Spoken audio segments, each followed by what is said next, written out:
Este é o dia que o Senhor fez, vamos nos alegrar, vamos crescer, vamos reconhecer Jesus através da sua palavra, vamos ouvir o convite, o que Jesus tem para a nossa vida, a proposta que Ele tem para o nosso viver.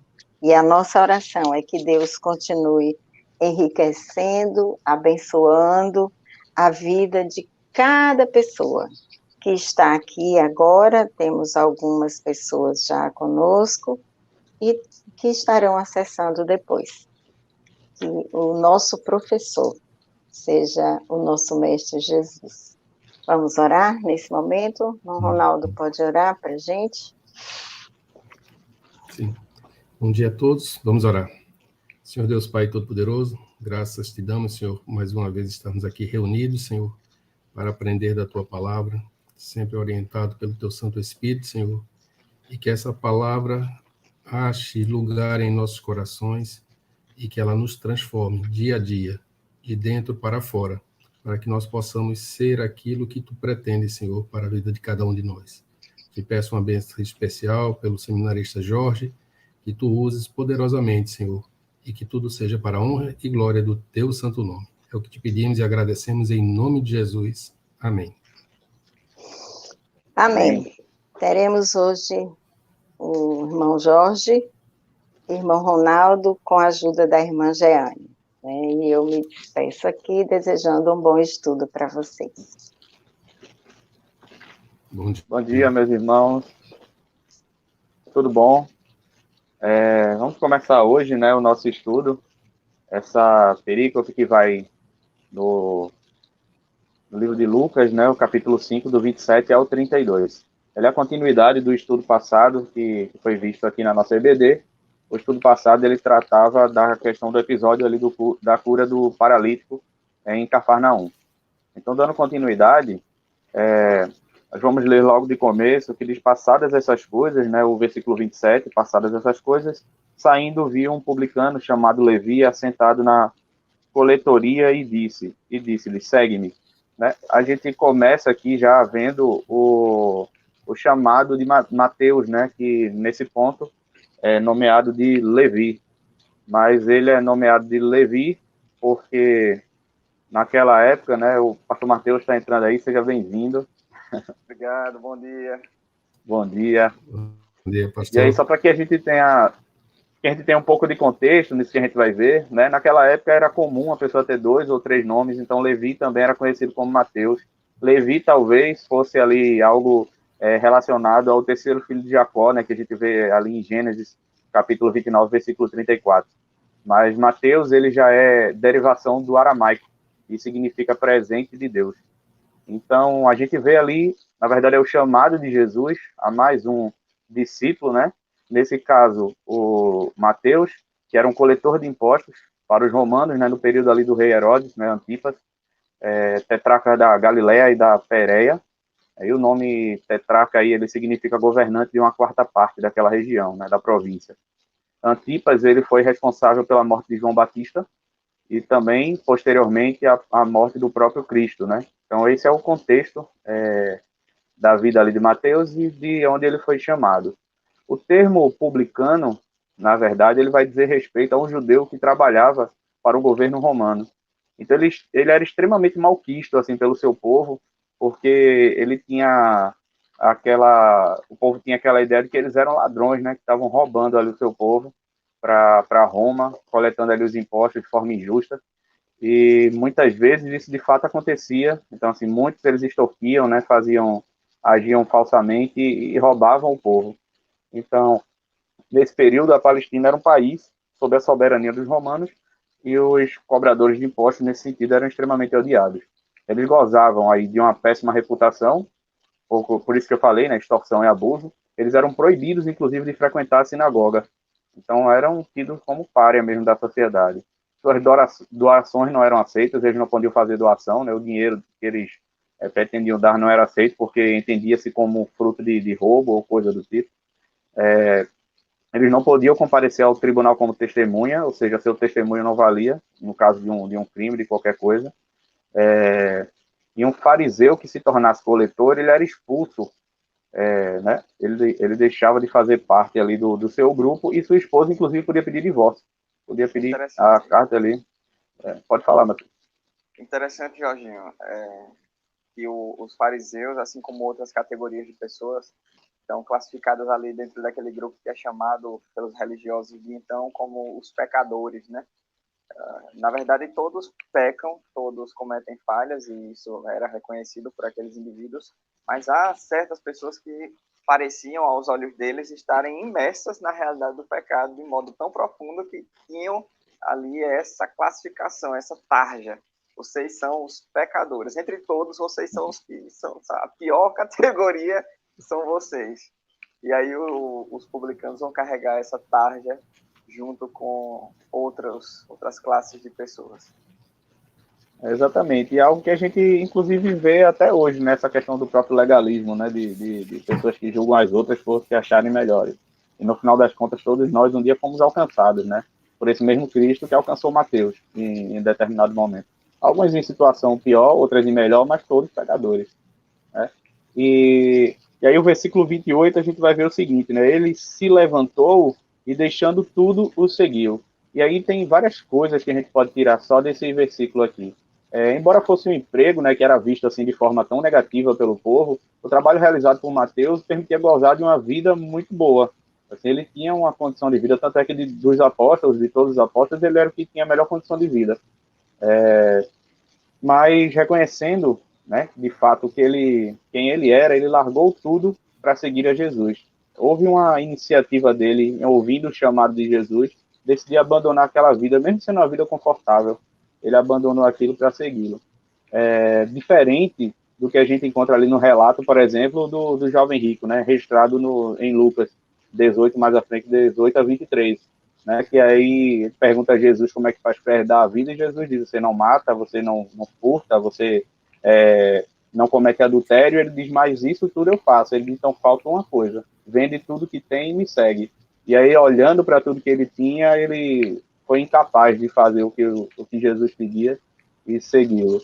Então, isso é uma realidade para a nossa vida, porque assim, quando tudo está bem, né, quando tudo está tranquilo na nossa vida, é difícil a gente olhar para as situações e dizer que precisa de Jesus. Muitas vezes a gente senta, né, nesse trono aí de autossuficiência, né, eu me acho capaz de realizar tudo, de fazer tudo, eu sou autossuficiente, principalmente, falando da nossa realidade, né, quando nossa conta bancária ali está no azul e a gente não está com nenhum problema muito grande, a gente tende a esquecer de Jesus, né, de buscá-lo. Mas isso é uma dificuldade. Algum comentário, Ronaldo? Não, Jorge, é só como você citou aí o jovem rico. Jesus, naquela passagem, ele encaminha o olhar do jovem rico para Deus. Embora ele estivesse seguindo as ordenanças, tem que saber quem era o Deus dele. Talvez ele seguisse as ordenanças apenas para ter bom proveito, né? E, na realidade, Jesus vai encaminhar para Deus. Exatamente. Eu acho muito interessante notar como Tiago fala ali no capítulo 2 da sua carta, mostrando ali que a verdadeira fé produz evidências concretas na vida do indivíduo, né? Então, nós não somos salvos pelas obras, mas também não somos salvos sem elas, porque a verdadeira fé produz essas evidências na vida, esses frutos. E aí ele traz ali o exemplo de Abraão. É fantástico notar como a fé em Abraão o leva a entregar a Deus o que ele tinha de mais precioso, o que ele tinha de melhor, que era o seu filho Isaac. Isaac é colocado sobre o altar, e aquilo é que é a evidência da fé verdadeira, né? Isso é fantástico. Então, notamos que no jovem rico a gente poderia até ter uma religiosidade ativa, mas em Mateus, o publicano, nós temos uma fé que opera frutos visíveis na vida dele. A fé dele o move a realizações visíveis, a entregar tudo diante de Deus. E esses frutos da fé verdadeira precisam ser evidenciados na nossa vida também. Às vezes a gente diz que crê em Jesus, mas não está disposto a deixar a coletoria, né, na nossa situação de conforto, não está disposto a entregar tudo, está disposto a entregar talvez uma parte, mas não o todo das nossas vidas. Verdade. E continuando, né, a gente vai ver que, então, lhe ofereceu Levi um grande banquete em sua casa, e numerosos publicanos e outros estavam com ele à mesa, né? Mateus ali, no caso, Levi, ele estava feliz com o que havia acontecido. Jesus olhou para ele diferente do que todos aqueles olhavam sempre para ele, porque ele vivia sob esses olhares de desconfiança, né? O olhar do público que passava ali por lá e via nele ali um pecador, alguém que não gostaria de ter amizade, de se aproximar e tudo. Mas Jesus olhou para ele diferente, ele encontrou alguma coisa nele que até ele mesmo talvez não soubesse que existia. E é assim como Jesus faz com cada um de nós, né? Ele olha para a gente de uma forma que muitas vezes nem a gente consegue nos enxergar, mas ele sabe que existe algo bom. E ele transformou aquela mudança da sua vida, na verdade, em uma oportunidade de alcançar outros. Porque naquele banquete ele levou ali vários amigos, várias pessoas que poderiam também ter contato com Jesus. Então, isso também, assim como o fruto, né, que a gente revela, há o desejo da gente comunicar aquilo que é bom. Então, quando a gente tem esse contato com Jesus, a primeira coisa que a gente tem vontade de fazer é contar para todo mundo. Porque se não é, talvez você não tenha sido tocado da forma correta. Porque é uma notícia tão boa que é difícil a gente querer guardar só para a gente, né? Então, o desejo dele foi isso: eu vou dar uma festa, né, chamar ali o pessoal, e o ciclo de amizade deles era basicamente formado de coletores de impostos. Porque assim como ele não era bem quisto pela população, era quem ele podia chamar, eram os amigos dele. E ali a gente não sabe, né? Porque a Bíblia não nos diz, mas se outros ali naquela oportunidade encontraram a Jesus e tiveram a oportunidade de ter suas vidas também transformadas. Mas a gente pode imaginar que provavelmente alguns outros ali também foram tocados, né? Jorge, Oi, pode falar. a partir do que você disse, a gente tem que fazer uma reflexão. Depois que fomos alcançados pelo Senhor, principalmente aqueles que não vieram de um lar cristão, que não aprenderam desde suas raízes, mas que tiveram uma vida afastada do Senhor e depois foram aceitaram esse chamado como o Levi aceitou. Quantos nós fomos levar esta palavra? A quantos nós fomos levar esse novo conhecimento para que essas pessoas também achassem essa mesma riqueza que é a graça do Senhor? Isso é uma reflexão que nós precisamos fazer, né? Porque Mateus, na mesma hora que em ato contínuo, ele já vai cumprindo aquilo para que ele também foi chamado, para levar o evangelho ao conhecimento de outras pessoas. Perfeito. E há também, assim, essa ideia de que Jesus ele não faz de forma alguma acepção de pessoas, mas a gente faz. Muitas vezes a gente olha para algumas pessoas e diz: esse aqui nem Jesus na causa, esse aqui Jesus não dá jeito não. Tem algumas pessoas que a gente olha e pensa dessa forma, né? Mas só que a gente tem que entender que, na verdade, quem faz a ação é o Espírito, né? E Jesus, ele pretende, sim, salvar a todos quanto puder. Então, ele pode pegar uma vida, por mais desregrada que esteja, por mais perdida que esteja, ele pode quebrar e transformar no vaso de bênção. Porque Jesus faz assim com a vida de cada um de nós, né? Que foi alcançado um dia. Muitas vezes a gente estava caminhando ali contra a vontade de Deus, caminhando de forma desagradável a Deus, mas em algum momento ele nos achou, ele nos tocou e ele transformou a nossa vida, e a partir de nós ele fez sua obra avançar, ele fez, né, transformou a nossa vida ali como um canal de bênção para outras pessoas. E a gente precisa pensar nisso também, meu irmão, refletir também nessa situação de que muitas vezes a gente julga, né, algumas pessoas e, na verdade, eu até tive um tempo, só um parêntese aqui, eu tive um tempo conversando com o pastor André Guino, e ele falou uma verdade que eu achei, assim, interessante, porque ele falou da questão que muitas vezes, né, tem aquele jargão que o pessoal diz: não, bandido bom é bandido morto. Ele diz: não, bandido bom é bandido salvo e recuperado pela graça do Senhor Jesus.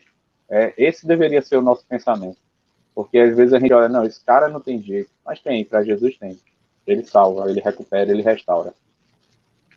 E continuando, No versículo 30, a gente vai ver que os fariseus e seus escribas murmuravam, né, contra os discípulos de Jesus, perguntando: por que comeis e bebeis com os publicanos e pecadores? E a gente precisa exatamente fazer o que Jesus fez, buscar aqueles que a sociedade rejeita, né? Porque, como eu já falei também antes, um dia a gente foi alcançado. Então a gente precisa ter essa consciência, que a gente não é melhor do que ninguém, a gente não é mais do que ninguém. E Jesus, vendo isso, ele responde, né? Respondeu: os sãos, eles não precisam de médicos, e sim os doentes, né? Não são os que estão com saúde que necessitam de médicos. Quer falar, Ronaldo? Quer falar? Não, não. Eu Pode ouvi um... continuar. Matheus, fala. Quando a gente percebe o quadro completo, entende o que é que significa Jesus sentar à mesa com aqueles indivíduos, é uma coisa extraordinária. Sentar à mesa no Oriente com alguém é estender comunhão lá, né?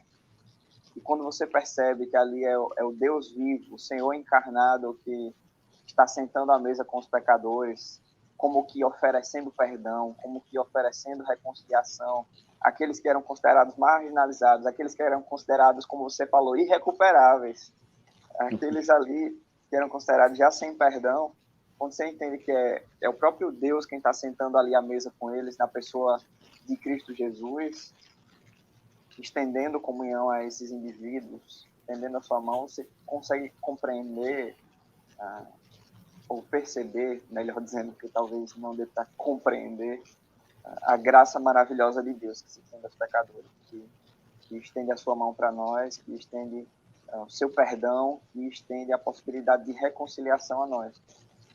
E isso é muito evidenciado em Cristo Jesus, na postura que Cristo assume em relação aos perdidos. Então, talvez tenha alguém aí pensando que não pode ser recuperado, reconciliado, salvo. Ou talvez nós mesmos estejamos olhando para algumas pessoas, como você falou, pensando que essas pessoas são irrecuperáveis, não podem ser salvas. Mas quando olhamos para isso aqui, Jesus está fazendo a gente ver Deus assentado à mesa, estendendo a sua comunhão aos perdidos e acolhendo essas pessoas pela sua graça, pela sua misericórdia. E a gente sabe que tudo isso foi possível somente pela obra que Cristo realizaria. Então, com base na obra que ele realizaria, que ele estende essa comunhão a essas pessoas. Com base naquilo que ele fez na cruz, é que ele estende o seu perdão e a sua graça a esses pecadores. E é maravilhoso perceber isso aqui. Exatamente. E a gente vê dois cenários aqui, né? A gente vê o cenário dos legalistas, né? Que são os fariseus, que estão ali, de certa forma, julgando. E a gente se pergunta, né? Pelo menos, eu me pergunto, quem é de fato ali que é o doente, né? Na ideia de Jesus. Porque Jesus, ele fala, eu não vim para os sãos, mas eu vim para os doentes. Mas será que o doente não seria o próprio fariseu, que está no alto ali de sua suficiência, achando que não precisa de Jesus, né, se achando ali justificado pelos seus atos? Quem de Na fato ali é o realidade, doente?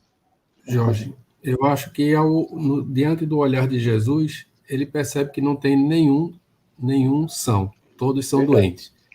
Embora não se reconheça, Jesus tem a certeza de que todos ali são doentes pelo pecado. Exatamente. Acho que a diferença principal está no auto-reconhecimento. Alguns doentes estão acolhendo a cura. Outros nem se enxergam como doentes e por isso rejeitam a cura. Exatamente.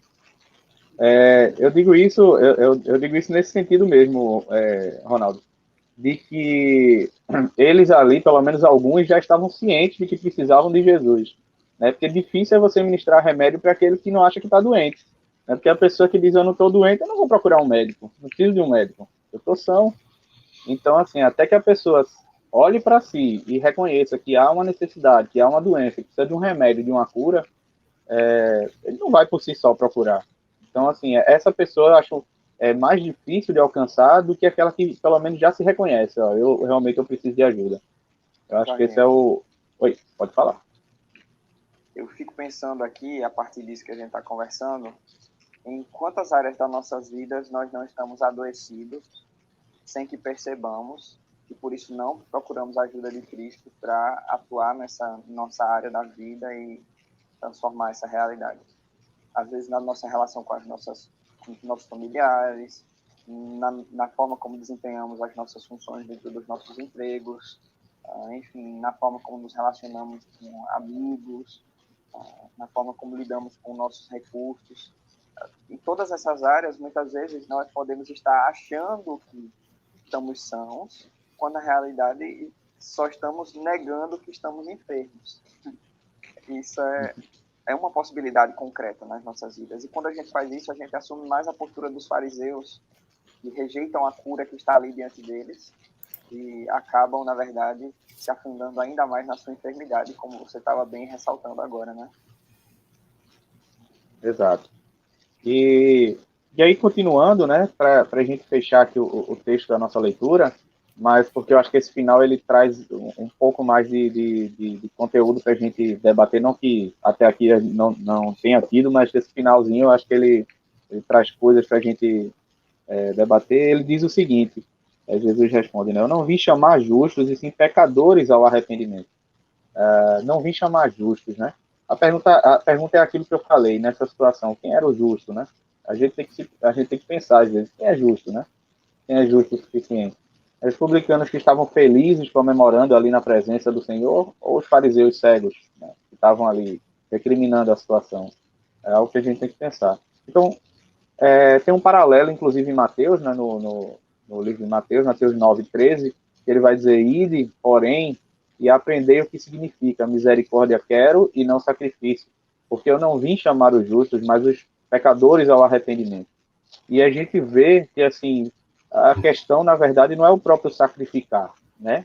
É que o conhecimento de Deus, ele é muito melhor do que qualquer coisa, do que qualquer oferta que a gente venha a fazer.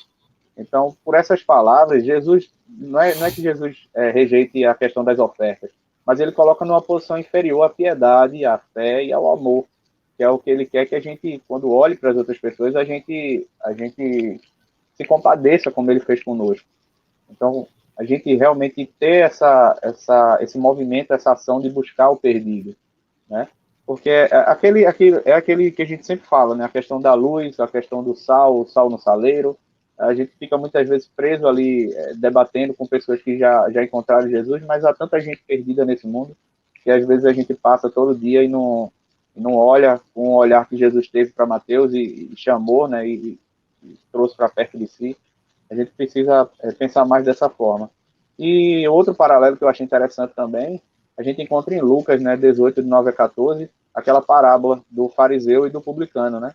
O fariseu, ele lá orando na sinagoga, ele diz, não, porque eu sou uma pessoa justa, eu sou dizimista, eu vou todo domingo para Capunga, vou quarta-feira também. E ele agradece a Deus por ser quem ele é, e rejeita o publicano que está do lado dele, né, dizendo, graças a Deus eu não sou como esse aqui, que está do meu lado, que é um pecador e tal. Mas o publicano está ali, com o coração arrebentado diante de Deus, né, ajoelhado. Engraçado, né? Quer comentar? Pode falar. Acho que o Mateus travou.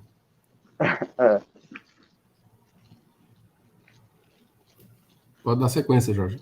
Pronto. E aí, assim, a ideia é essa, né? Na verdade, o publicano, ele estava ali de coração quebrantado diante de Deus, né? Dizendo, eu sou um pecador, Senhor, eu reconheço meus erros, né? Assim, o texto diz que ele não tem coragem nem de olhar para o céu. Então, assim, cabeça baixa mesmo, reconhecendo quem ele é e tudo. E a gente vê esse paralelo aí, a gente vê o paralelo na própria história, né? Embora seja uma parábola, mas a gente vê na realidade aqui, no ocorrido, que isso de fato era assim, né? E quantas vezes a gente também faz esse papel, né, do fariseu? Eu estou todo domingo na igreja, eu estou dia de quarta-feira, eu dou o meu dízimo, eu participo da ceia, etc e tal. Então, assim, a gente acaba, por algum momento, se achando justificado ou justo diante de Deus pela nossa vida ou por quem somos. Mas é uma coisa interessante do que eu falei um pouco antes, é essa questão, que acima de tudo, acima de qualquer coisa que a gente possa fazer, que a gente possa ser, minha colaboração na igreja, aquilo que eu faço parte, e aí eu dízimo não só de bens, mas não, eu ajudo, eu participo das atividades da igreja, isso tudo. Mas acima de tudo, Deus está preocupado com a nossa questão da nossa piedade, da nossa fé e do nosso amor pelas pessoas, realmente. A fé no sentido da mudança de vida das pessoas, né? Da gente olhar para todo mundo e achar que todo mundo tem condição de ser recuperado, de ser encontrado, de ser salvo, de ser liberto. Não existe, como o pastor Mateus falou aí, um pecado que seja suficientemente assim, ruim, negativo, que o Senhor não possa alcançar aquela pessoa e tirá-la daquele lugar e colocá-la sobre um terreno plano onde ele possa realmente sair do lamaçal onde ele se encontrava, né? E eu acho que esse texto do chamado de Mateus, ele fala muito sobre isso, né? Ele fala muito sobre a questão de quem ele era, onde ele estava, e que Jesus pode mudar a vida, pode transformar a pessoa da água para o vinho, fazer dele um dos seus discípulos diretos ali. Hoje, até hoje, né, a gente estuda, a gente lê o livro que ele escreveu, tudo que aconteceu na vida dele, os atos dele, enfim, e se transformou uma vida completamente diferente para a glória de Deus, né? Diferente do que ele era enxergado pela população naquela época. Jorge, oi. Eu queria fazer um comentário, voltando a partir do que você falou sobre o chamado de Mateus. Todo chamado, ele nos facultam a graça, mas nos imputam a responsabilidade. Qual é a responsabilidade?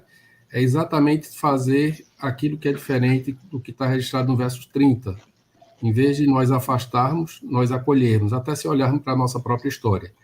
Agora tem um texto em Ezequiel, capítulo 34, verso 4, que diz assim: porque o conhecimento, a maturidade, o conhecimento da palavra do Senhor imputa também essa responsabilidade. As fracas não fortalecestes, as doentes não curaste, e a quebrada não ligaste, e a desgarrada não tornastes a trazer, e a perdida não buscaste, mas dominais sobre elas com rigor e dureza. Os fariseus e saduceus, com vigor e dureza, dominavam sobre todos esses pecadores, em vez de trazê-los para junto, porque eles não queriam chegar perto para não se tornarem impuros, tá? Deixando de lado a sua responsabilidade de ser um agente, um instrumento do Senhor, para que essas pessoas pudessem ser alcançadas. Né? Porque se viam muito puros, não podiam se tornar impuros. Mas nós fomos resgatados de um lamaçal. O Senhor não fez questão de se sujar para nos tirar da lama. Então, nós temos que perceber bem como nós nos comportamos a partir de algumas pessoas que julgamos grandes pecadores, mas que, se não for pela nossa aproximação, nos tornando impuros, essas pessoas talvez não sejam resgatadas pelo Senhor. Ronaldo, quando você destaca essa questão da necessidade de a gente tomar iniciativa, eu também percebo isso muito presente aqui, não só na ação, como também nessa fala final de Jesus. Inicialmente, Jesus toma a iniciativa de chamar Mateus. É Jesus quem toma essa iniciativa. Chega lá e chama Mateus. Mas aqui também, no verso 32, ele diz exatamente isso. Ele registra claramente que é ele quem está tomando a iniciativa. Eu não vim chamar, sou eu quem está chamando. Eu quem estou tomando a iniciativa de chamar. É Jesus quem está tomando a iniciativa de reconciliar as pessoas, de curá-las, de tratá-las, de trazer o pecador para perto dele. Então, esse movimento realizado por Jesus nos desafia também a agir desse modo como você tem falado. E também para aqueles que estão perdidos, para aqueles que estão desgarrados, e para todos nós que somos, sim, esses pecadores aqui a quem ele veio chamar, isso nos dá esperança, porque é ele quem tem tomado a iniciativa de nos resgatar, ele quem veio ao nosso encontro. A porta já está aberta, basta que, como o Ronaldo falou, entremos por ela, basta que, assumindo a responsabilidade através desse chamado que nos coloca diante da necessidade de uma resposta, nós possamos atender a esse chamado e ir em direção a Cristo, para que a gente encontre cura, salvação, perdão, reconciliação com Ele, né? Exatamente. Eu acho que o texto, no final das contas, ele termina com isso mesmo, com essa lição de que, primeiro, que não existe aquele que Deus não possa alcançar, né? Que Cristo não possa alcançar.